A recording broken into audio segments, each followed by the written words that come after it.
네, 안녕하십니까. 소개받은 이지연이라고 합니다.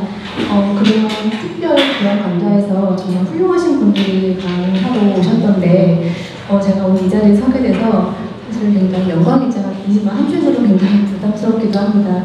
그리고 제가 임신 10개월의 임산부인데, 이렇게 무거운 몸을 이끌고 오늘 제가 이 자리에 서려고 마음을 먹은 이유는 지금의 10대, 20대, 그리고 30대 젊은 청년들이 박근혜 대통령에 대해서 너무 많은 오해를 하고 있는 것 같고, 그 원인이 저는 박근혜 대통령이 대한민국에서 보수라고 이렇게 잘못 인식되어 있어서 라고 생각을 하고요. 그렇기 때문에 오늘 제가 이 자리에 온 이유는 박근혜 대통령은 대한민국에서 가장 혁신적인 진보 대통령이었다라는 것을 제가 설명하고 싶었기 때문에 이 자리에 왔습니다.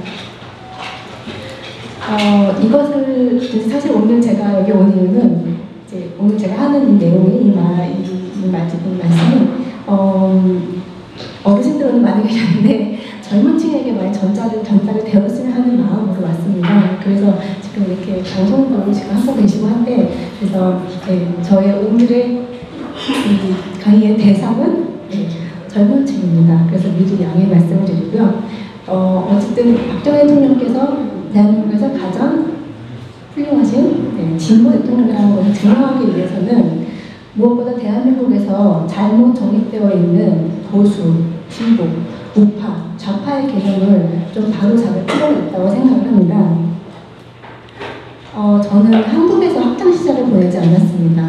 그 진보와 우파, 좌파의 기원이 되고 또 철학 공부를 좀 중시하는 그런 프랑스에서 저는 중학교 1호 쪽 공부를 해왔었고요. 그래서 그나마 제 의지와 상관없이 이렇게 사상에 대한 개념을 좀 올바르게 잡힐 수 있었다고 생각을 합니다. 제가 한 10년 좀 됐는데 한국에 귀국을 했더니 사람들이 박정희 대통령을 보수라고 하고 또 젊은 사람들은 자기네들이 스스로 진보라고 하면서 박정희 대통령을 막 욕을 하더라고요. 제가 참 정말 이해가 안 됐었어요, 처음에는. 그런데 한 10년쯤 한국 사회를 겪다 보니까 대한민국에는 이 진보, 보수, 우파, 좌파의 개념이 제대로 정립이 되지 않았구나를 알게 되었고, 그리고 정치권이나 일반 사람들이나 그냥 자기네들 좋을 대로 그냥 갖다 붙이는 거예요. 진보, 보수, 좌파, 우파를. 그래서 그리고 또 이렇게 좀 거짓으로 이렇게 프레임을 씌워버리면 잘 깨지지도 않고, 한마디로 정말 이런 말씀 죄송하지만 개판이었습니다. 그래서 대한민국의 이런 사상에 대한 개념이 이 개판의 것을 정리하지 못하기 때문에 지금 오늘날 대한민국의 이 심각한 위기가 더 쉽게 도래할 수 있었다고 생각을 합니다. 요즘 저같이 지극히 정상적인 사람을 부부라고 하거든요. 제가 오늘은 정말 대한민국의 진짜 부부가 누구인지 한번 따져보려고 합니다.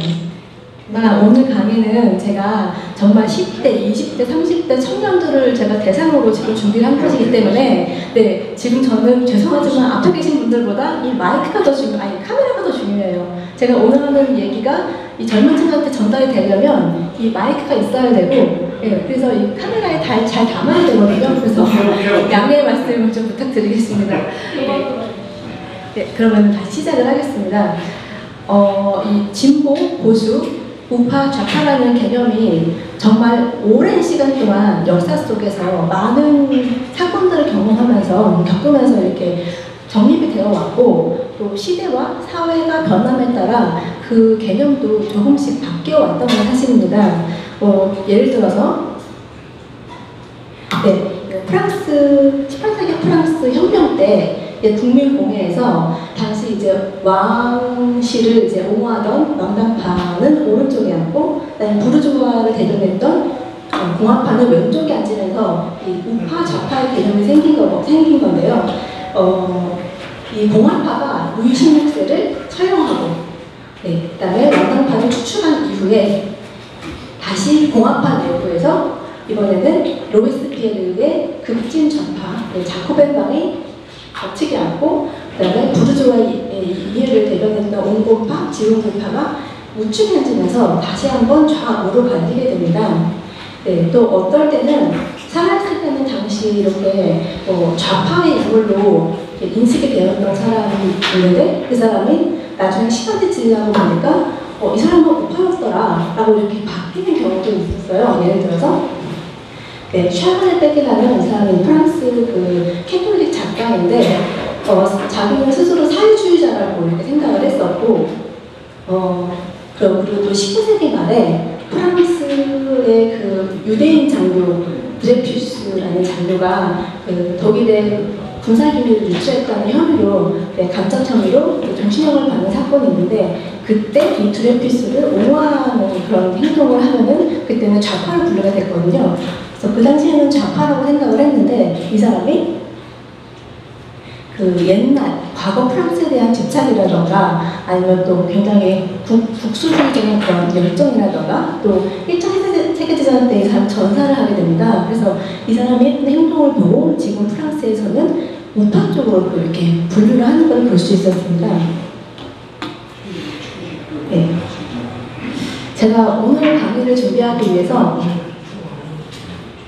그 프랑스의 사상가들의 책이나 이런 잡지를 많이 읽었었는데 이제 이렇게 르포앙이라고 그 프랑스 주간지에서 나오는 이게 특별호예요. 철학문화 특별호인데 여기에 우파 좌파라는 제가 이 잡지를 많이 이제 읽었었는데요. 이 잡지에 나오는 서문에서 그 국가에 대한 열정, 그 내셔널리즘을 하는데 이 국가에 대한 열정은 원래는 좌파에서 나왔는데 1930년에 1차 세계대전이 지난 이후에는 우파로 스며들더니 급기야 나중에는 나치 정권을 열렬히 擁호하는 그런 극으로 나아가게 된다라고 하면서 이 세상에는 하나의 좌파, 하나의 우파가 존재하는 것이 아니라 여러 개의 좌파, 여러 개의 우파가 존재한다라고 주장을 하더라고요. 네, 그리고 이 책에서 얘기하는 것 중에도 제가 한 가지 또 중요하게 본 점은 우리는 보통 우파는 보수, 좌파는 진보라고 생각을 하고 있지만 사실은 그 어떤 저항하는 힘으로 보여지는 그런 진보 정신이나 또 이렇게 보수 정신처럼 이렇게 변화에 반대하는 힘은 좌파에서 올 때도 있었고 우파에서 올 때도 있었다는 것을 역사에서 보여주고 있다고 하면서 정말 중요한 거는 이렇게 좌파, 우파, 보수, 진보라는 개념에는 변하지 않는 어떤 가치가 있는데 그 가치를 기억하는 것이 중요하다라고 이렇게 얘기를 합니다. 저는 그 이야기에 100% 동감을 합니다. 제가 오늘 이 시간을 위해서 그동안 공부하고 정리했던 이 사상 그 개념에 대한 이야기를 제가 말씀을 드릴 텐데 그러면서 왜 박정희 대통령이 대한민국에서 가장 혁신적인 진보 대통령인지에 대해서 제가 이제 설명을 드리려고 합니다.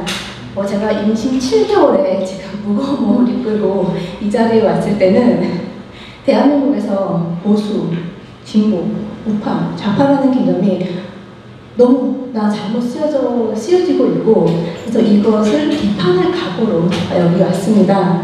아마 오늘 제 말투가 좀 거칠어질 수도 있을 것 같고 아마 제가 지금 임신 10개월이다 보니까 호흡이 많이 짧아졌어요. 그래가지고 제가 중간중간에 좀 물을 많이 마실 것 같습니다. 미리 양해의 말씀을 드리겠습니다.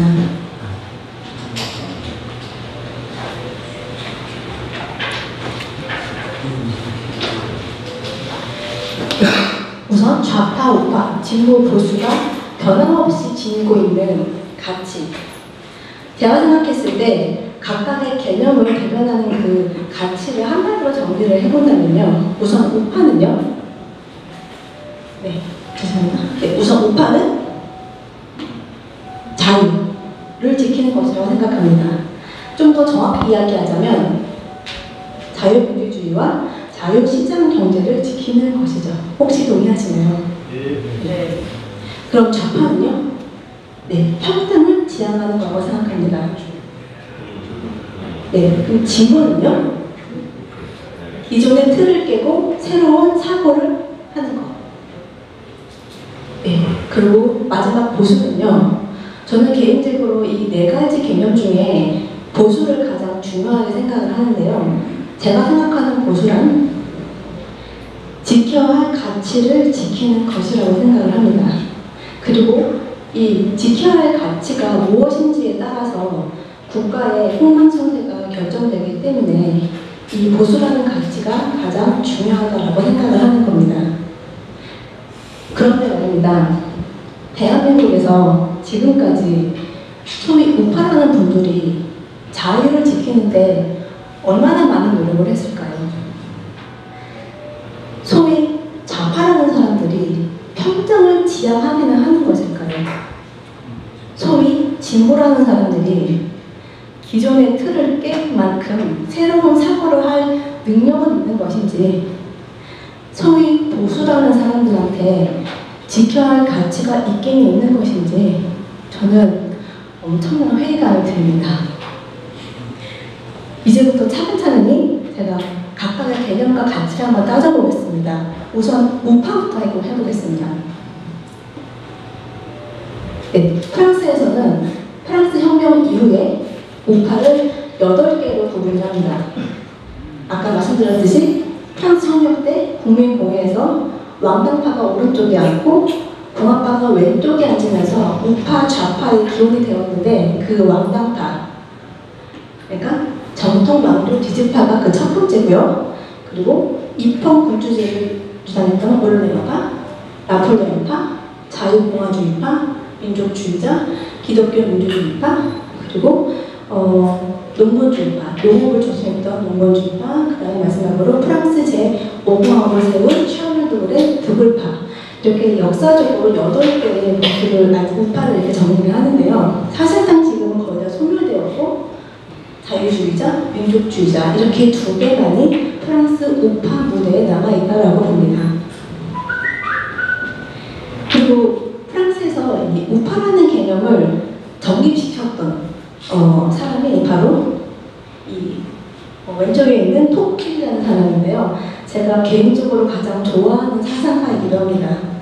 이 토크빌은 원래 프랑스 혁명 직후에 그 귀족 가문에서 태어나가지고 당시 혁명 정부의 공포 정치 시절에 엄청난 핍박을 받았던 집안의 출신입니다. 친척들 대부분이 단두대에서 처형을 당했다고 하고요.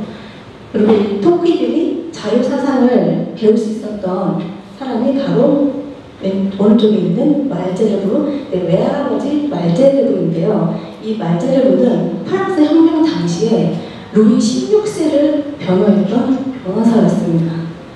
그 결과 집안은 거의 풍지박산이라고 말제르브 역시 단독에서 처형을 당했습니다.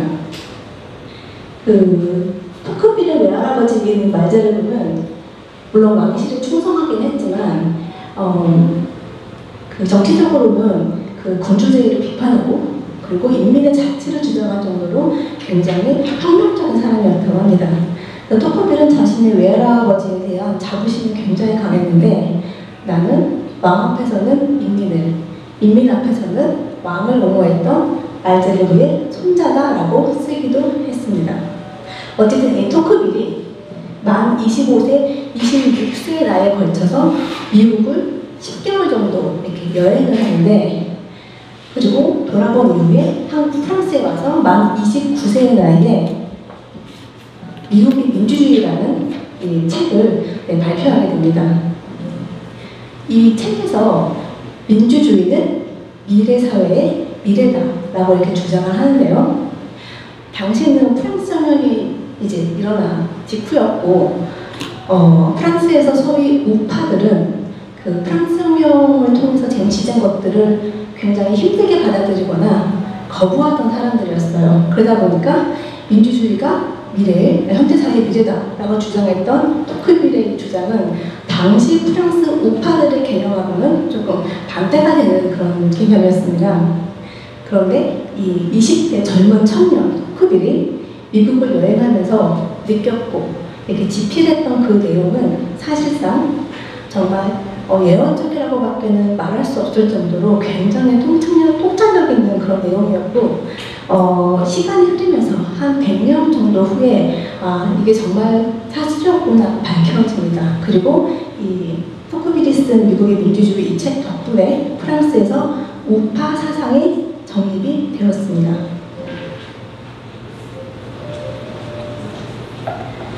이 책에서 특히 이제 프랑스 혁명의 기본이 되는 평등, 이 평등에 대한 이야기를 하는데 어떻게 얘기하냐면 이 평등에 대한 욕구는 물질적인 풍요를 쫓는 인간의 본성하고 결합해서 결국 빗나간 독재자를 만들어낸다.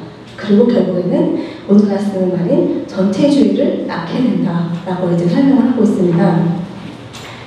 그리고 토크빌은 민주주의란 다시 말해서 국민의 정부가 자유를 반드시 의미하는 것입니다. 그러니까 국민의 정부가 반드시 자유를 의미하는 것은 아니다라고 이야기를 했는데 바로 이 내용이 토크빌이 왜 천재인지를 밝혀주는 내용입니다. 그가 이렇게 설명을 합니다.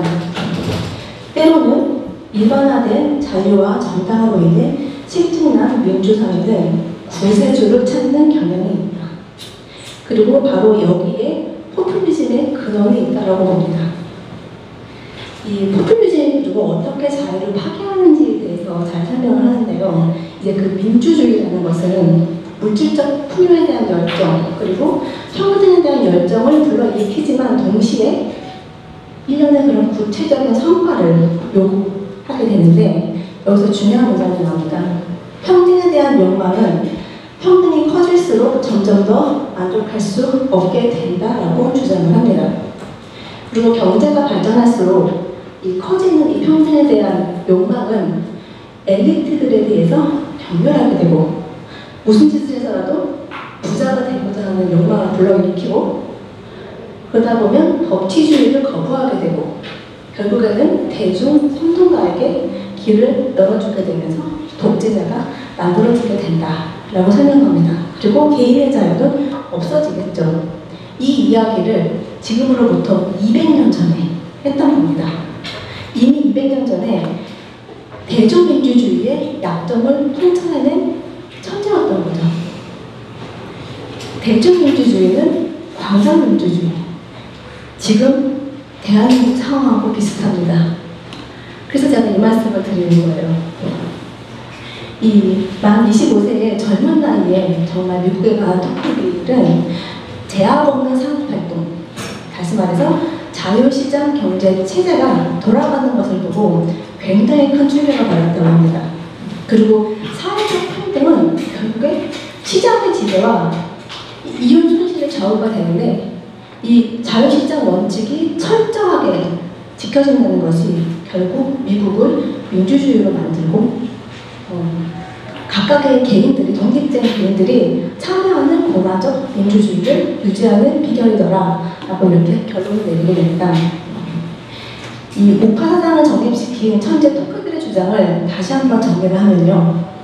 인간은 누구나 물질적인 풍요를 더 많이 누리고자 하는 본성이 있기 때문에 어떤 수준의 평등도 만족하지 못하게 되고 끊임없이 더 많은 평등을 요구하게 된다. 그래서 포퓰리즘에 빠지게 되고 이를 실현시켜 줄 것 같은 구세주를 찾고 결국 이것이 독재자가 탄생하는 길을 열어주게 된다. 그렇게 되면 자유는 점점 없어지게 된다. 반면에 미국의 경우처럼 자유시장 경제 원칙이 철저하게 지켜진다면 오히려 독립된 개개인들이 적극적으로 공화적 민주주의에 참여하게 되고 결국에 사회적 평등을 이루는 열쇠가 된다라는 것이죠. 토크빌이 처음에 미국에 갔을 때 그 전례 없는 사회적 평등과 신분적 차별이 없는 것을 보고 정말 큰 충격을 받았다고 합니다. 이것이 어떻게 가능할까? 라고 미국을 돌아다니면서 연구를 해봤더니 바로 자유시장 경제가 미국의 민주주의와 신분적 평등을 유지하는 비결이더라. 사회주의 시스템을 통한 평등을 강요하면 결국 하향 평준화된 평등으로 갈 수밖에 없고 결국에 기회의 박탈과 자유에 침해하는 가장 큰 불평등을 눈에 띄지 않게 되더라. 이게 바로 우파의 가치 아니겠습니까? 지금 기회의 박탈, 자유의 침해, 하향 평준화 지금 대한민국에서 일어나고 있는 상황입니다. 그동안 대한민국에서는 저는 이 우파의 개념에 대해서 한 번도 제대로 정립이 된 적이 없는 것 같아요. 제가 오늘 이 말씀을 드리는 이유가 지금 대한민국 현재 상황하고 너무 똑같아서 이 말씀을 드리게 되었습니다. 근데 정말 과연 대한민국 역사상 단 한 번이라도 이 우파의 가치를 지켜본 적이 있었을까요? 소위 우파 정당이라는 곳에서 경제 민주화를 외치고 택시 월급제를 통과시키고 포퓰리즘 퍼주기에 어떻게든 발을 담그려고 하고 소위 우파라는 사람들이 이 토크비디 경계했던 구세주가 된 인물을 찾고 있고요. 소위 우파의 인물이 없는 없느니 이런 말씀하시고 그 우파라는 분들 중에서 이 미국의 민주주의, 토크비디 미국의 민주주의라는 책을 얼마나 많은 분들이 읽으셨을지 그리고 이제 제가 소개한 하이에크의 노예의 길이라는 이 책을 얼마나 읽으셨을지 네, 저는 앞으로 좀 바뀌어야 된다고 봅니다. 정말 지난 몇 년 동안 우울한 소식만 듣다가 제가 최근에 정말 희망적인 뉴스를 하나 접하게 됐는데요. 바로 현재 교우문고, 명품문고에서 우파 사상의 책들이 베스트셀러의 상위권에 지금 계속 랭킹이 되고 있다는 소식입니다. 우선 이영 교수님의 반일 종족주의가 지금도 1위를 하고 있고요. 그리고 제가 정말 깜짝 놀랐는데 이 노예의 길이 2위 랭킹된 걸 보고 제가 정말 놀랐습니다. 굉장히 좋은 소식인 것 같습니다. 노예의 길은 이 하이에크가 1944년에 2차 대전 기간 중에 영국이 전체주의로 흘러가고 있음을 감지하고 경종을 울리기 위해서 쓴 책입니다. 그리고 정말 중요한 이론을 밝혀내는데 바로 공산주의의 극자와 나치즘의 극우의 시작점은 둘 다 전체주의라는 겁니다. 다 전체주의를 기반으로 나름 너무나 멀리 간 생각들인 것이죠. 그리고 하이에크가 이 전체주의하고 대치되는 개념으로 소중하게 내세운 가치는 바로 개인의 자유입니다. 그리고 이 개인의 자유가 우파 사상의 정말 소중한 가치라고 생각합니다. 너무 쉽게 생각하지만 개인의 자유가 무엇인지에 대해서 말씀드리면 개별 인간에 대한 존중, 또 각각의 사람들의 견해를 인정하고 개인의 재능과 능력을 발휘하게 하는 것, 이것이 개인의 자유를 존중하는 것입니다. 그리고 정말 이것은 우리 우파가 지켜내야 하는 가치, 가장 소중한 가치라고 생각을 합니다. 근데 어떤 문제가 생겼을 때 이 자유주의자들은 그 문제를 좀 점진적으로 시간이 지나서 해결하려고 하는데 반면에 사회주의자들은 통제를 통해서 즉각적인 결과를 얻으려고 합니다. 그런데 대한민국 국민들한테 빨리빨리 문화가 있잖아요. 저는 이 빨리빨리 문화가 대한민국에서 정말 진정한 자유주의가 정립되는데 분명히 걸림돌이 된다고 생각을 합니다. 혹시 제 말에 동의하시나요? 그리고 전체주의자들은 계획경제를 주장하면서 그런 국가의 경제를 어떤 공공의 선, 사회 전체의 이익을 위해서 조정하려고 합니다. 그리고 공공의 선을 자기들 마음대로 정하고 그 방법까지도 자기들이 마음대로 짜주겠다고 합니다. 지난 평창올림픽 때 평화올림픽이라는 자신들이 일방적으로 정해버린 공공의 선을 위해서 대한민국 여자 아이스하키 선수들의 개인의 자유와 권리를 깡그리 무시했던 것을 저희는 기억할 수 있습니다. 이렇게 전체주의자들은 지들이 세운 공공의 선을 위해 국가를 통제하려 하고 이것은 실로 엄청난 권력이고 강제력을 필요로 합니다. 이 강제력이 바로 극우와 국자로 가야 하는 것입니다. 국자든 구구든 간에 전체주의 시스템에서는 결국 경쟁에서 이기는 사람은 착취하는 사람으로 치부가 되고 아무리 공정한 경쟁이라도 경쟁 자체를 굉장히 죄악시하는 그런 풍토가 조성되게 되죠. 그리고 국가는 망구의 길을 갑니다. 지금 딱 대한민국처럼요. 정리를 하면 전체주의를 따르다 보면 국가가 무소불위의 권력을 쥐게 되면서 개인의 자유를 침해하고 결국 독재의 길, 나치즘의 극우 또는 스탈린의 공산주의 극자로 갈 수밖에 없는 이유를 논리적으로 설명한 것이 이 노예의 길이라는 책입니다.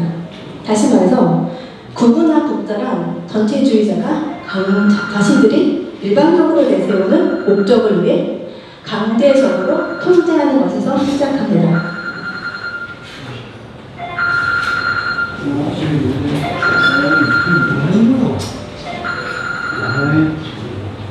네, 제가 잠깐 멈추니까 지금부터 제가 정말 중요한 얘기를 하려고 잠깐 멈췄습니다. 네, 방금 말씀드린 것처럼 구분화, 국가는 전체주의자들이 지들이 세운 일방적인 목적을 위해서 강제적으로 통제하는 것.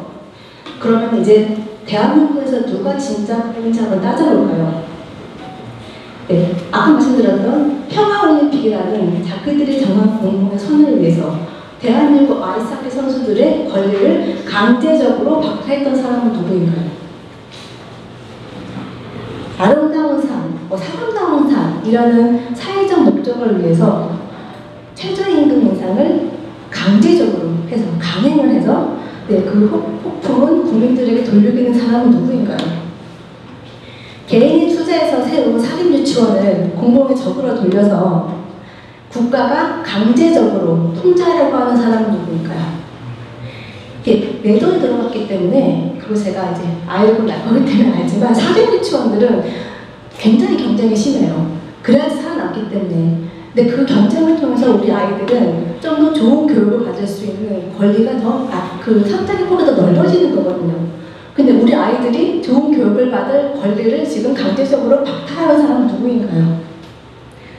다른 말 다 필요 없고 이 사진 한번 보시면 이게 정치주의의 상징인 공연을 위해서 북한 어린이들은 관절염, 방광염에 걸리는 등 정말 아동 인권이 심각하게 침해를 당하고 있는데 이 공연을 본 어떤 부부가 이렇게 얘기를 했다죠. 벅차오르는 감정을 말로 표현할 수 없습니다.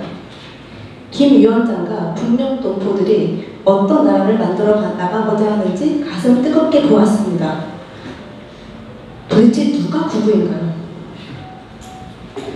왜 저처럼 지극히 정상적인 사람을 구구라고 그러고 진짜 구구는 도대체 누구인가요?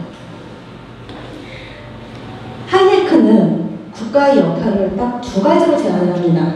첫째, 시민의 안전을 보장하는 것. 둘째, 자유경쟁을 보장하는 것.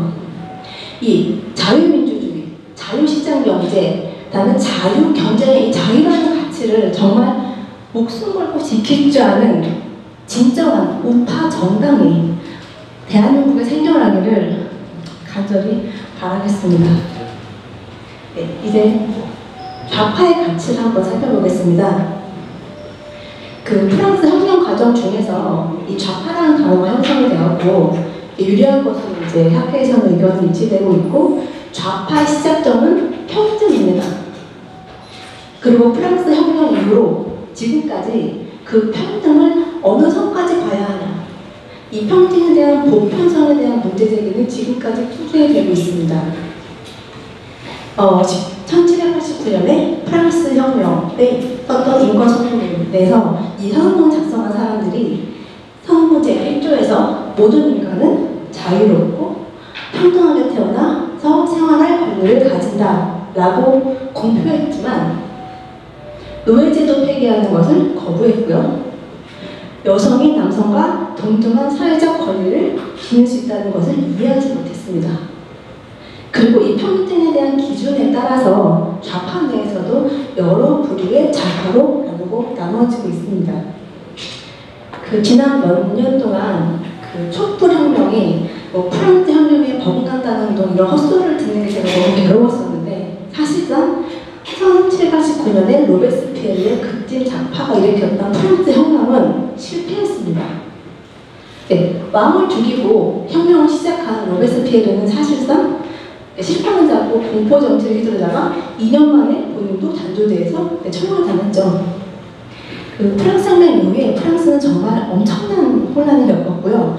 프랑스 국민들은 공화정에 대해서 회의감을 느끼면서 국가를 바로잡아줄 리더가 필요했습니다.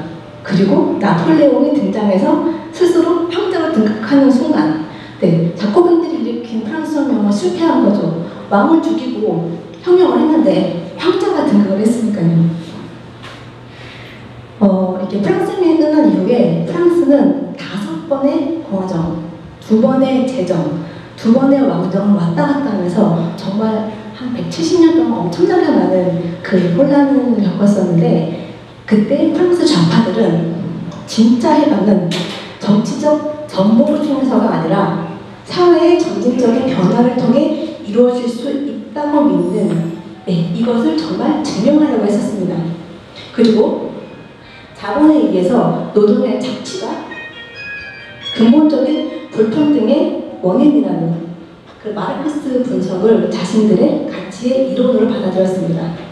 그런데 프랑스 좌파들은 이 공산주의가 망하는 것을 보고 그 소유권의 사회화를 주장하는 것으로는 더 이상 어렵다. 그리고 이것이 더 많은 정의와 자유를 가져오지 못하는데 무슨 소용이냐라고 하면서 스스로 성찰하는 분위기가 생기기 시작했어요.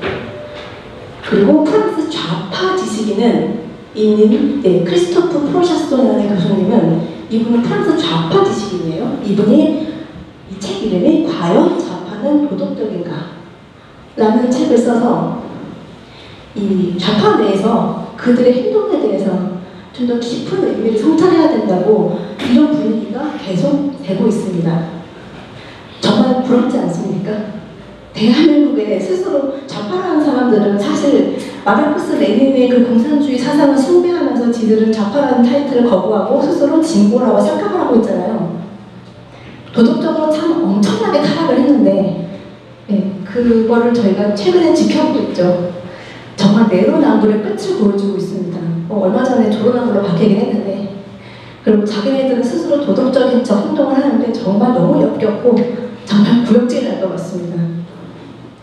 이 우파 좌파가 그 프랑스 혁명에서 유래되긴 했는데, 사실 프랑스를 좌우로 정말 극명하게 갈라놓았던 사건이 하나 있었어요. 그게 바로 드레푸스 사건인데요. 아까 잠깐 말씀드렸는데 1894년에 프랑스의 유대인 장교 알프레드 드레푸스가 군사기밀을 독일에 유출했다는 그 혐의를 받고 정신형을 선고받아서 그 악마의 섬으로 유배를 당했는데, 그때 드레푸스가 무죄라고 확신했던 사람들이 있었어요. 그 중에서 피카르 중령이라는 사람이 이 진상이 은폐됐다는 것을 알고 증거를 찾아냅니다. 그리고 진범은 에스테라지 소년이라는 것을 밝혀냅니다.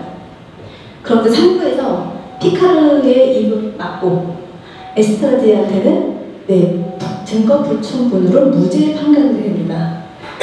여기에 열받은 소설가 에밀 졸라가 자큐유스, 나는 고발한다라는 제목의 프랑스 대통령에게 보내는 공개 서한을 신문에 발표하는데, 이게 정말 프랑스를 엄청나게 분열시켰던 사건이 됩니다.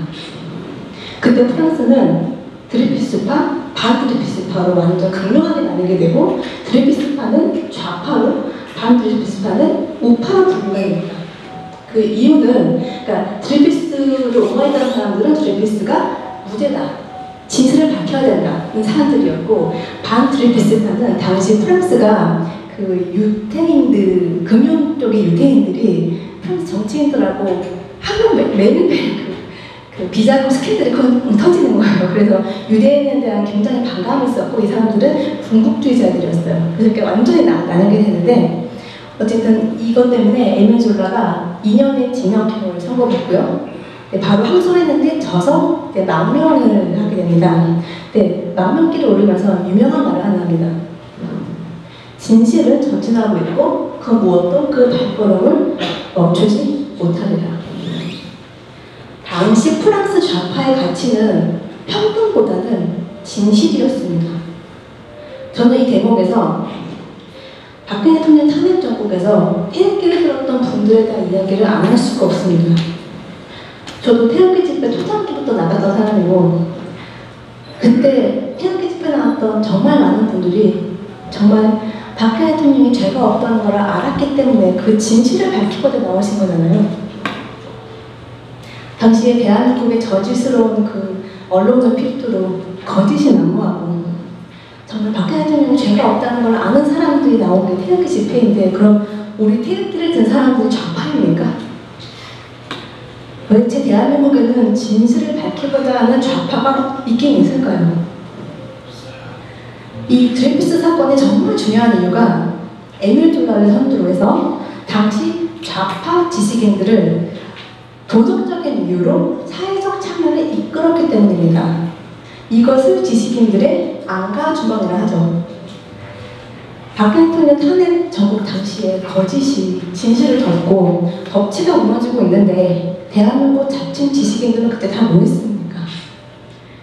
최근에 누가 홀리패스로 비난을 받으니까 자기는 안가주먹에 의문을 다하는 것이라고 허술을 하는데, 이 드레이프스 사건으로 시작된 지식인들의 사회적 안가주먹은 도덕적 양심에 따른 진실을 밝히는 것을 기본으로 하는 행동입니다.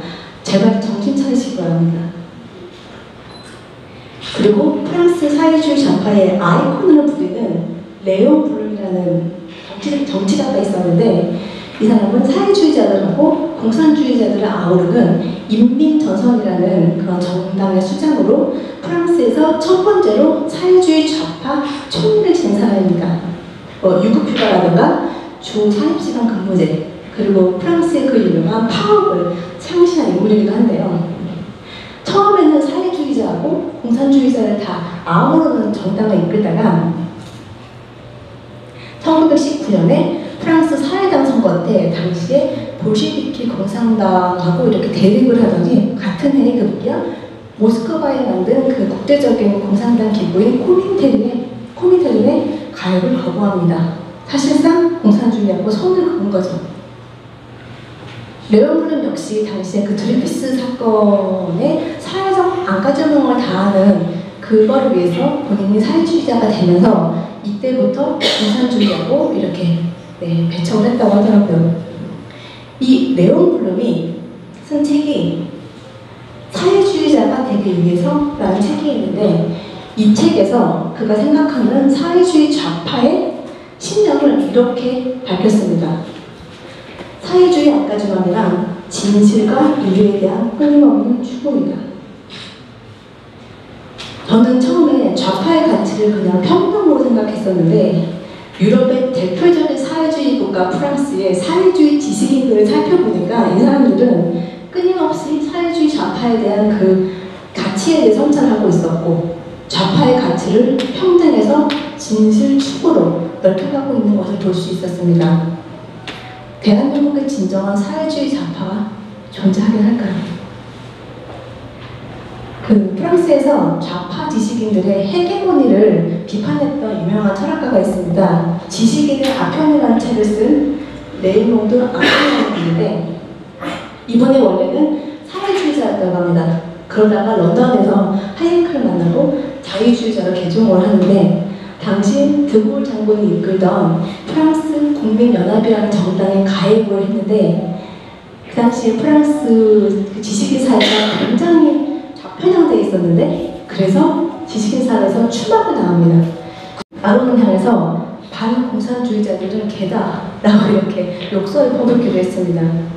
근데 이 아론은 지식인 중에 지식인이었다고 합니다. 정말로 똑똑했고 정말 아는 것이 많았고 마르크스주의자들보다 마르크스에 대해서 더 많이 알고 있었고, 그래서 그의 그런 지적인 정직함이 프랑스에서 자유주의가 부활하는 데 굉장히 큰 역할을 했다고 평가받고 있습니다.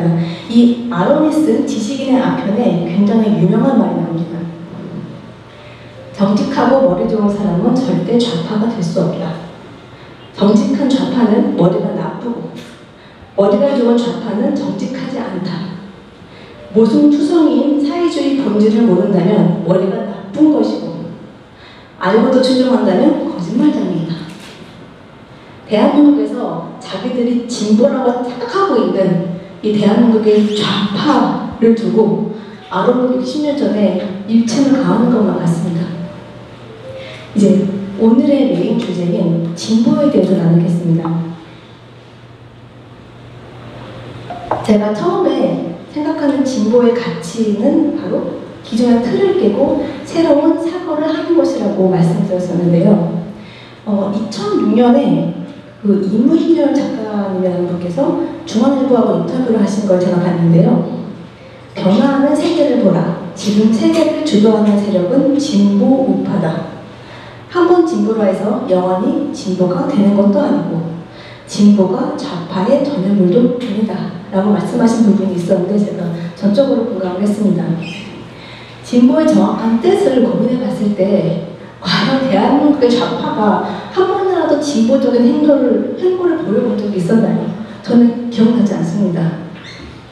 우선 진보주의의 사전적 의미를 프랑스 사전에서 제가 찾아를 보니까 개혁을 통해 사회적 발전을 도입하거나 부과하려는 의미이지.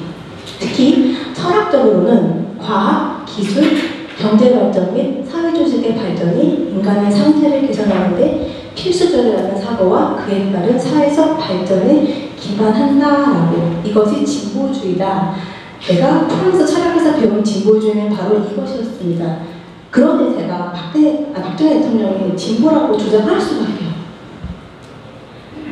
시대적에 가난했던 대한민국을 과학기술 발전, 경제발전을 이루어서 국민들의 생활을 향상시킨 분이죠. 폐기주의, 노예주의 근성에 빠져 있었던 국민들에게 우리도 잘 살 수 있다는 마인드를 바꾸신 분이죠. 그리고 사회적 지혜가 전혀 없었던 대한민국 여성들의 지위를 높여주신 분이죠.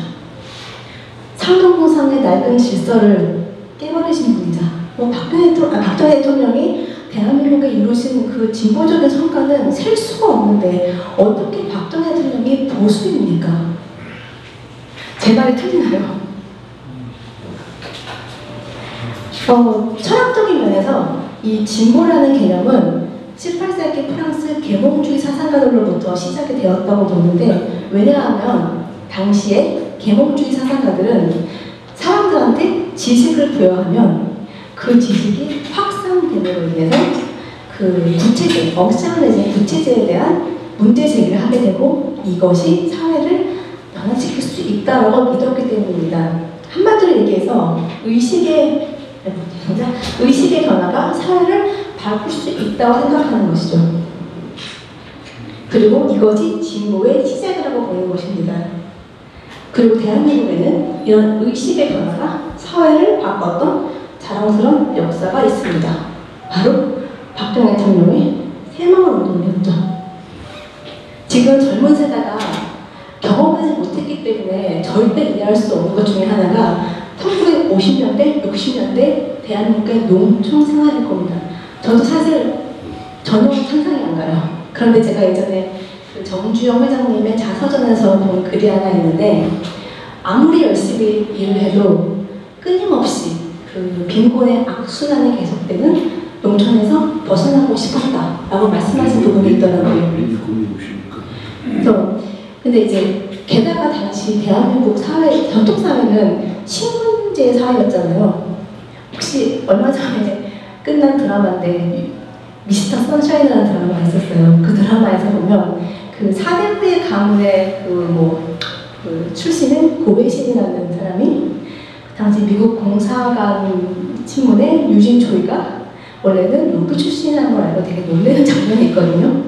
네, 그거 장면처럼 사실 당시에 그런 신분적 그 신분 사회가 대한민국 국민들을 굉장히 비참하게 만들었다고 생각을 하고, 그래서 폐기주의, 노예주의 근성에 빠진 대한민국의 희망 없는 그 분위기가 1960년대까지 쭉 이어져 왔는데, 이 박정희 대통령은 새마을운동으로 그런 것들을 한 번에 혁파하신 거죠.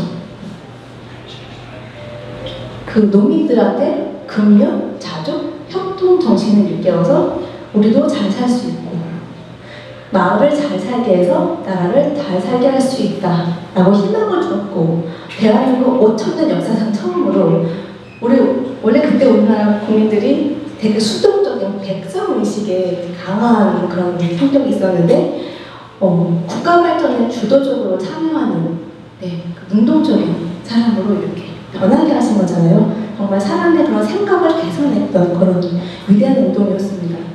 또 새마을운동을 통해서 여성의 그런 발언권과 참여도가 높아지면서 여성의 지위가 많이 향상되었다고 들었는데요. 제가 저희 시어머니가 여자가 사람이다 라는 얘기를 자주 했다고 하더라고요. 여성이 스스로 본인이 사람이 아니라고 생각하는 분위기에서 여성도 경제활동을 통해서 국가 발전에 도움을 줄 수 있다라고 이렇게 생각을 바꾸게 한 게 바로 새마을운동이잖아요. 대한민국 5천년 역사상 이렇게 진보적인 역사가 있었습니까? 저는 박정희 대통령의 새마을운동의 가치는 프랑스 혁명을 이끌었던 18세기 계몽주의 사상보다 더 위대하다고 생각합니다.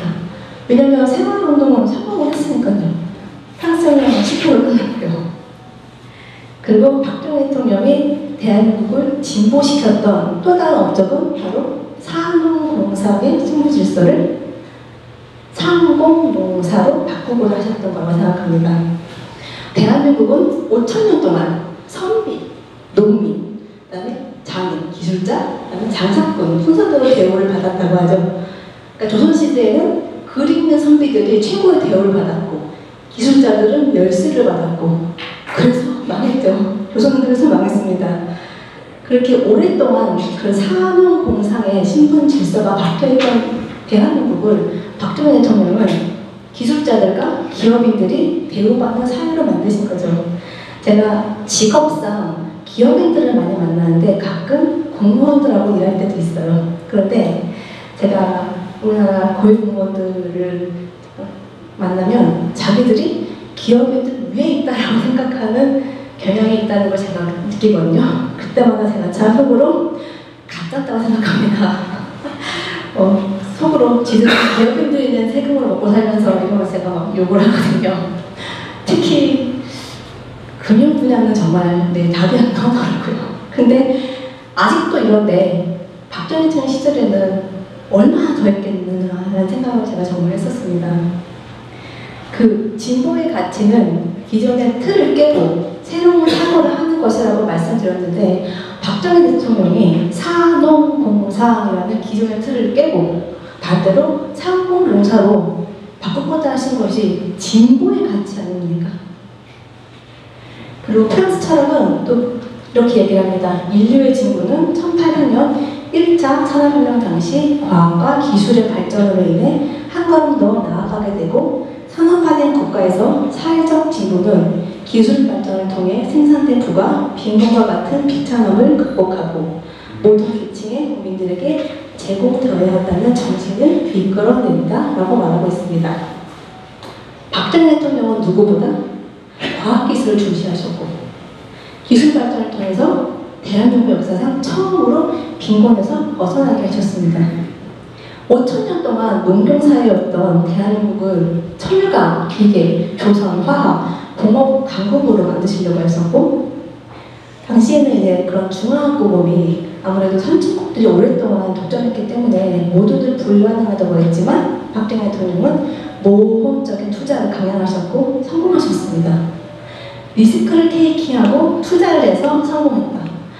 이거는 언터프너십, 기업가 정신인 거죠. 대한민국 5천년 역사상 박정희 대통령만큼 혁신적인 리더가 또 있었습니까? 그런데 어떻게 박정희 대통령이 보수 대통령입니까? 저는 무엇보다 우리나라에서 소위 진보로 가는 사람들한테 한번 물어보고 싶은 게 하나 있습니다. 1964년에 서동을 방문한 박정희 대통령이 당시 아우토반을 달리셨는데 그걸 보면서 도로도 물론이고 주변을 굉장히 유시해 보셨다고 들었습니다. 그리고 직접 만지고 자세히 보기 위해서 차에서 여러 번 내리셨다고 들었는데 그리고 서동 방문 이후에 2년 동안 고속도로에 대한 언급은 하지 않으시고 자료를 수집하시고 연구에 몰두하시고 그렇게 2년의 시간을 보낸 이후에 1967년에 마침내 경부고속도로 건설 의지를 공개적으로 밝히셨습니다. 당시 야당은 고속도로를 만들어봤자 달릴 차도 없고 이거는 부유층을 위한 호화시설에 불과할 것이다. 차라리 그 돈으로 국민들한테 쌀을 사준다 라고 반대를 했다고 하죠.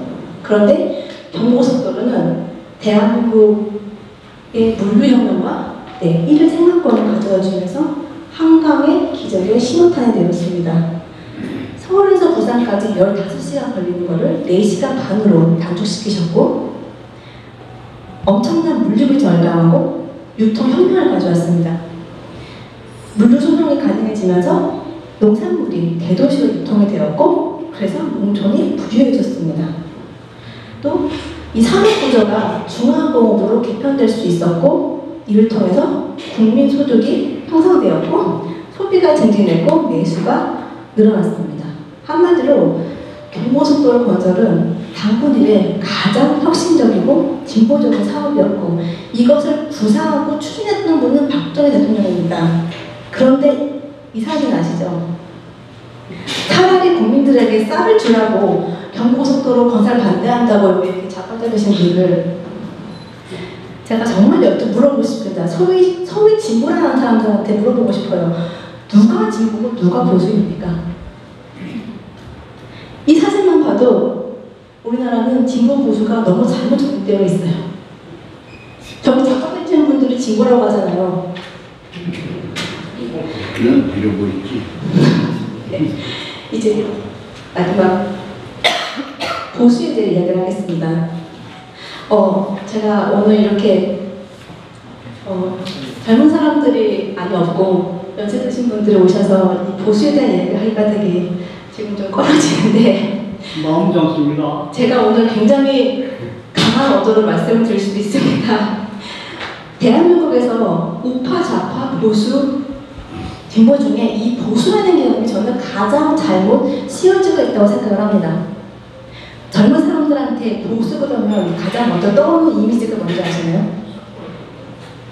꼰대요. 근데 사실 최근에 누구 덕분에 진보 이퀄 꼰대, 아니면 386 꼰대로 바뀌긴 하더라고요. 근데 왜 보수에게 이 꼰대 이미지가 이렇게 강하게 박혔는지에 대해서 생각해 보신 적 있으십니까? 저는 대구에서 태어났어요. 물론 태어나서 얼마 안 돼서 서울로 왔고 또 프랑스에서 오랜 기간 살았습니다. 근데 저희 부모님은 대구 분들이시고요. 제가 태극기 집회에서 만난 사람하고 결혼을 했거든요. 그 저희 신랑도 대구 사람입니다. 그랬더니 사람들 저보고 보수적인 집안에 태어나서 보수적인 경상도 남자랑 결혼했네요 라고 하더라고요. 근데 여기서 말하는 보수적인 집안, 보수적인 경상도에서 말하는 보수라는 도대체 무엇을 말하는 걸까요? 유교적인 전통 아닙니까? 너무 어이없게도 우리나라에서는 유교적인 것이 보수적인 것으로 통용이 되고 있는 거예요. 어쩌다가 망한 나라 조선에서 온 유교가 대한민국의 지켜야 할 가치를 지키는 보수가 된 것입니까? 물론 제가 유교에 대해서 자세히 공부해 본 적은 없어요. 그래서 아마 저도 어쩌면 오해를 하고 있는 부분이 분명히 있을 것 같은데, 그런데 통상적으로 대한민국에서 유교를 하는 것은 가부장제를 만들어서 여성을 억압했고, 신분제를 공고히 해서 사회를 비참하게 만들었고, 결정적으로 외세 침략에도 대응하지 못하게 만들었던 문약한 나라의 그런 남북 정치의 장본인이었고, 뜬구름 잡는 한국만을 중시해서 탁상 공론을 일삼고 있고, 그리고 농공상을 멸시해서 경제에는 아무런 발전이 되지 않는, 아무런 도움이 되지 않는, 이게 대한민국에서 말하는 유교 아닙니까? 근데 어떻게 이런 것들이 대한민국에서 지켜야 할 가치인 보수가 됐습니까? 이제는 정확하게 이야기해야 됩니다. 그리고 왜 제사 받는 집을 보수적인 집이라고 하고, 권위적이고 이렇게 가부장적인 사람은 보수적인 사람이라고 하잖아요. 이제는 정정해야 된다고 봅니다. 제사 받는 집은 유교적인 집안인 거고, 권위적이고 가부장적인 사람은 유교적인 사람인 거고, 경상도는 유교적인 성격이 강한 지역인 것입니다. 감히 보수라는 말을 함부로 갖다 붙여서는 안 된다고 생각합니다. 보수 꼰대가 아니라 유교 꼰대로 바꿔야 되고, 보수의 가치는 대한민국을 지키는 소중한 가치를 지키는 것으로 재정립이 되어야 합니다. 그렇다면 대한민국을 지키는 소중한 가치에는 어떤 것들이 있고, 이런 가치를 지키는 정신이 바로 보수의 정신이다라고 재정립할 수 있는, 다시 말해서 신보수주의의 가치가 무엇인지, 제가 정말 박근혜 대통령 탄핵 이후로 무너져가는 대한민국을 보면서 공부하고 느꼈던 제 의견을 한번 말씀드려 보겠습니다. 첫 번째는, 대한민국은 20만 대통령에 의해 1948년 자유민주적 질서를 국가의 기본 토대로 하고 개인의 근본적 자유에 입각하여 세워진 자유인의 공화국으로 건립되었다는 가치입니다. 현재 대한민국은 이 가치가 심각하게 흔들리고 있습니다. 실제로 헌법 4조에서 자유를 빼려는 시도가 있었고요. 개인의 사유권 침해가 정말 심각해지고 있습니다. 우리는 자유민주주의 체제를 지키기 위해서 6.25 전쟁을 치러야만 했습니다. 엄청나게 많은 사람들이 죽었고 우리나라뿐만 아니라 미국을 포함한 동맹국들의 군인들이 엄청난 희생을 치르고 우리는 자유민주주의 체제를 지켜낼 수 있었습니다. 너무나 많은 사람들이 대한민국의 자유를 위해 목숨을 희생했기 때문에 이들에게 마땅히 존중받아야 할 가치입니다. 그리고 1948년 건국은 대한민국 5천년 역사상 처음으로 군주정에서 민주공화적으로 전환된 역사입니다. 그리고 이것이 대한민국의 정통성이고 우리 보수가 지켜야 할 가치입니다. 자유민주주의 공화정의 핵심은 바로 법치주의 실현입니다. 우리는 박근혜 대통령 탄핵 과정에서 법치주의가 무너지는 것을 목격했습니다. 그리고 헌법 위에 촛불 정신이 있다는 이런 미친 소리를 계속 듣고 살고 있습니다. 이제는 대한민국의 48년 건국이 유일한 대한민국의 적법한 건국임을 인정하고 헌법을 수호하고 법치주의를 실현하는 것을 기본으로 하는 그리고 자유통일의 기전을 갖춘 진짜 보수들의 시대, 대한민국의 신보수주의 시대가 도래해야 할 때인 것 같습니다. 두 번째는 우리의 희생으로 후손들에게 좋은 나라를 물려주겠다는 정신입니다. 영화 국대시장 아시죠? 평생 가족을 위해서 살아온 우리 시대 아버지들의 자화상을 그린 영화 국대시장에서 주인공 덕수가 베트남 전쟁에 파병 나가서 아내에게 쓴 편지를 읽는 장면이 있습니다. 그 편지 내용입니다. 제가 한번 읽어보겠습니다. 조주 엄마, 나는 그렇게 생각한다. 힘든 세월에 태어나 이 힘든 세상 풍파를 우리 자식이 아니라 우리가 겪은 게 참 다행이라. 우리 이렇게 생각을 해보자. 그 망할 놈의 6.25 사건을 우리 아이들이 겪었다. 소속부 지옥 같은 작업장에 우리 아이들이 들어가 있었다고. 여기 월남 전쟁터에 우리 아이들이 돈 벌러 들어와 있다고. 모든 게 다 일어나지 않았으면 참 좋았겠지만 그래도 이런 일을 우리 자식들이 아니라 그냥 나와 당신이 겪었던 것이 참 다행 아니겠다. 이거는 바로 박정희 대통령 정신이죠. 저는 박근혜 대통령 탄핵 정부 시작되고 얼마 안 돼서 그러니까 태극기집을 초창기부터 나갔었습니다. 제가 태극기집을 나간 이유는 저는 박사모가 아니고요. 당시 대한민국을 광풍으로 몰아가는 그 거짓이 너무 무서웠고 이대로가다가 정말 대한민국이 큰일 날 것 같더라고요. 실제로 큰일 나고 있고요 지금. 그리고 태극기 집회에는 젊은 사람이 안 나올 게 뻔했고 어르신들밖에 안 계실 것 같았는데 나라도 나가보자. 나라도 나가서 힘이 되어드리자. 이런 마음으로 그 추운 겨울에 태극기를 들고 나갔습니다. 근데 정말 태극기 집회 초창기 때는 젊은 사람이 거의 없었어요. 그러다 보니까 제 모습이 아마도 어르신들한테 많이 부각이 되었던 것 같아요. 정말 너무나 많은 어르신들이 저를 보고 우셨어요. 태극기 들고 나와줘서 고맙다고 제 손을 붙잡고 하염없이 우셨어요. 저는 그분들의 눈물을 잊을 수가 없습니다. 그분들의 눈물이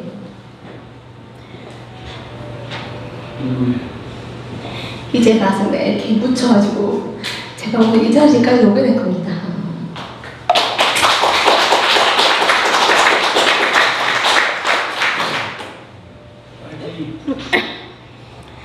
제가 만약에 그분들의 눈물을 안 봤으면 저는 그냥 평범하게 직장 생활하는 대한민국 30대로 살고 있었을 겁니다. 이렇게 근데 저는 어르신들이 왜 그 추운 겨울에 집회를 나오는지 압니다. 아, 죄송합니다. 제가.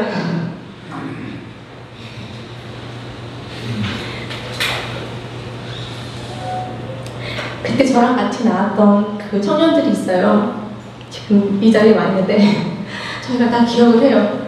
어르신들이 저희 보고 우는 거를 다 기억을 할 거예요.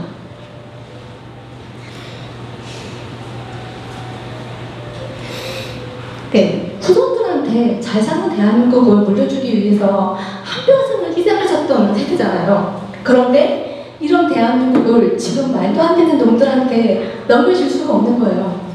그리고 지금 이 말도 안 되는 대한민국을 이대로 후손들한테 넘겨줄 수가 없기 때문에 우리 어르신들은 지금도 태극기 집회를 하고 계신 거예요. 그분들은 그분들이 할 수 있는 가장 최선을 다하시는 거라고 생각을 합니다. 제가 태극기 집회에서 많은 분들을 만났는데 어르신들이 이런 말씀을 제일 많이 하셨어요. 우리가 우리 때문에 여기 나오는 거 아니라고.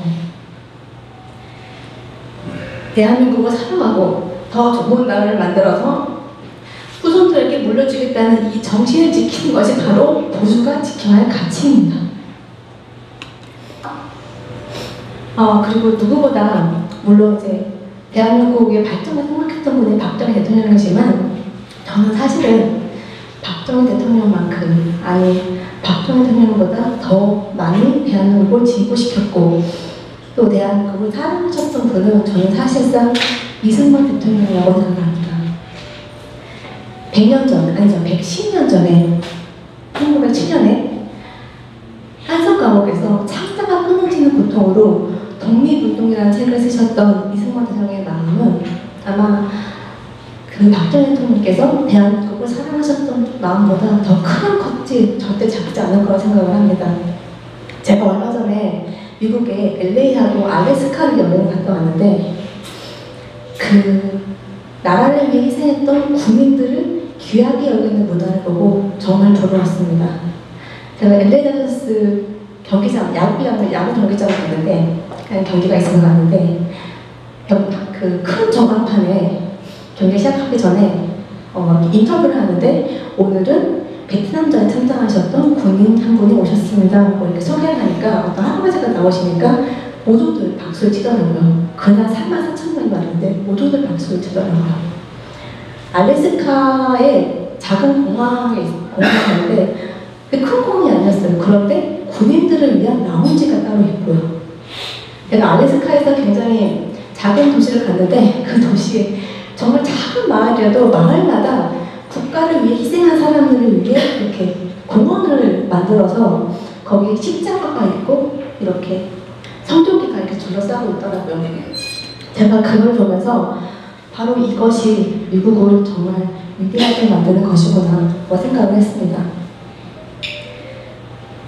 그런데 우리는 정말 대한민국을 진보시켰고 이렇게 발전시켰고 대한민국만을 생각하셨던 이승만 대통령, 박정희 대통령 같은 분들을 지금 대한민국 역사에서 지우려고 하고 있고 그분들을 경멸하고 그분들의 위대함을 기리지 않고 있으니 대한민국이 행존할 수밖에요. 저는 대한민국이 정말 진정성 있는 진짜 보수 정당이라면 이승만 대통령, 박정희 대통령 사진부터 당사에 걸어놓는 생각합니다. 마지막, 대한민국을 지키는 소중한 가치 세 번째는요, 사람 중심 세계관이 아니라 인간이 불완전함을 인정하는 정신이고 이것이 바로 보수주의 정신이라고 생각합니다. 다시 말해서 인간이 피조물이라는 것을 인정하는 거고 이것은 어떤 인간 사이에 어떤 선의와 질서를 인정하는 것을 기초로 하는 정신입니다. 이거와 완전히 반대되는 것이 바로 유구론적 세계관, 사람이 세상을 설계할 수 있다는 사회주의 공산주의 그 정점에 있는 전체주의, 주체사입니다. 지금 대한민국 전국에 붙여져 있는 사람중심이라는 말 아시죠? 이 사람중심이 북한 헌법에서 나온 거 다 알고 계시죠? 바로 주체사상의 사람중심입니다. 여기서 말하는 사람은 신, 창조주와 완전히 대립되는 개념입니다. 쉽게 말해서 사람이 모든 것을 다 할 수 있고 그래서 신 따위 필요 없다. 이 정신에서 나온 것이 사회주의, 공산주의 전체주의입니다. 국가가 권력을 잡은 사람이 모든 것을 통제하려 하고 결국 개인의 자유가 없어지게 되는 거죠. 바로 현재의 북한입니다. 반면에 인간의 불완전함을 인정하는 정신이란 다시 말해서 인간의 피조물임을 인정하는 것이고 아담 스미스의 보이지 않는 손, 하이크의 자유시장 경제체제, 즉 개인들이 자유롭게 경쟁하도록 두면 어떤 보이지 않는 어떤 섭리가 작용해서 시간이 흐르면 질서가 잡히고 사회가 발전하게 된다라는 정신으로 이어지게 됩니다. 그리고 인간의 피조물임을 인정한다는 것은 창조주의 창조 질서를 인정하는 것이고 그렇기 때문에 보수는 동성애를 인정할 수 없는 것입니다. 지금 대한민국에는 주체사상의 사람 중심이 온 나라를 뒤덮고 있고 퀴어 축제가 매년 진행되고 있습니다. 사람 중심 세계관이 아니라 인간이 피조물임을 인정하는 세계관을 지키는 진정한 보수주의 운동이 대한민국에 절실히 필요할 때입니다. 오늘의 결론을 말씀드리겠습니다.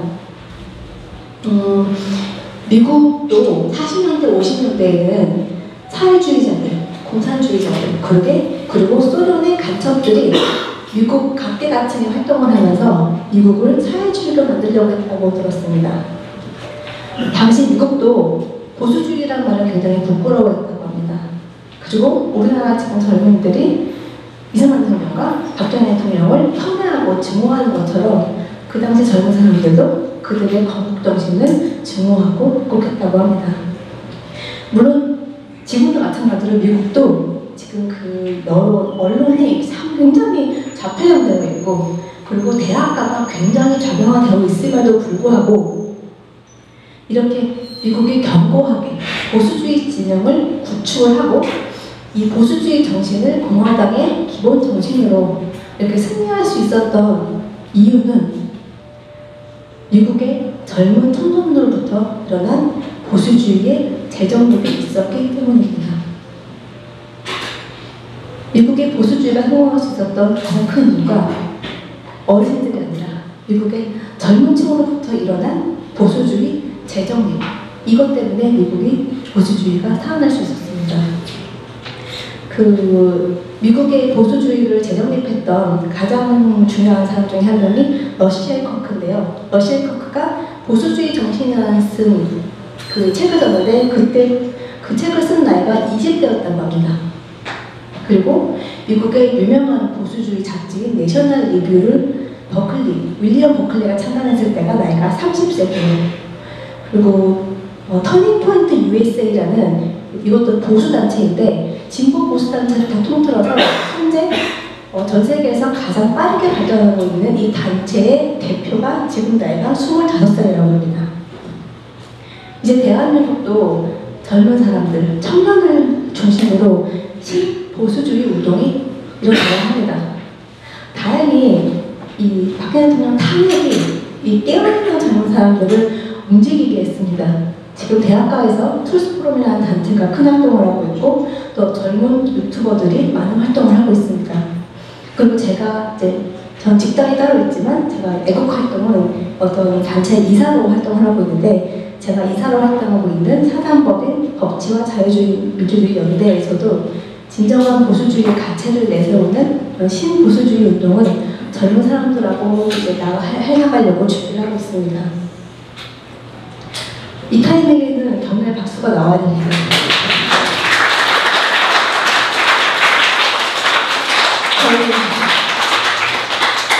젊은 보수들이 굉장히 외롭게 싸우고 있거든요. 저희 같은 사람들은 이렇게 친구들하고 얘기를 잘 못해요.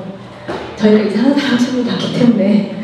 그런데도 이런 활동을 하는 거는 저희가 굉장히 많은 용기를 내고 정말 많은 경력이 필요하다는 얘기입니다. 저는 기독교인인데요. 갈라디아서 6장 9절에 우리가 선을 행하되 낙심하지 말지니 포기하지 않으면 때가 이르면 거두리라 라는 말씀이 있습니다. 저도 사람이지만 가끔 팬피지트가 내 인생을 너무 피곤하게 만들었다라는 생각을 할 때가 아주 가끔 있어요. 그때마다 제가 이 말씀 붙잡고 정말 큰 힘을 내는데 저같이 우리 젊은 보수 우파들이 포기하지 않는다면 미래의 젊은 세대, 지금 제 뱃속에 있는 제 아들이 청년이 됐을 때는 박정희 대통령을 대한민국 역사상 가장 혁신적인 지구 대통령으로 존경하고 이 보수주의의 가치를 자랑스럽게 여기는 그런 시대가 분명히 도래할 것이라고 믿습니다. 네, 감사합니다.